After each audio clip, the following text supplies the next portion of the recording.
And thank you for joining me on my video on how to install SNORT.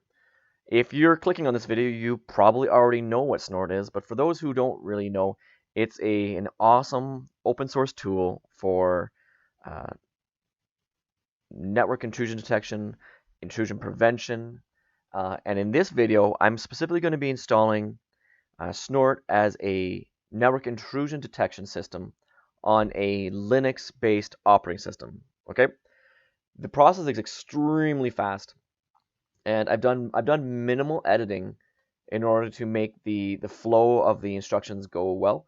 So that should be good. The longest part is actually like updating your Linux system, but I've shortened that.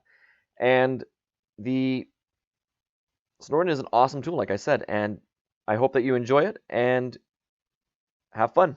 Thanks, everybody.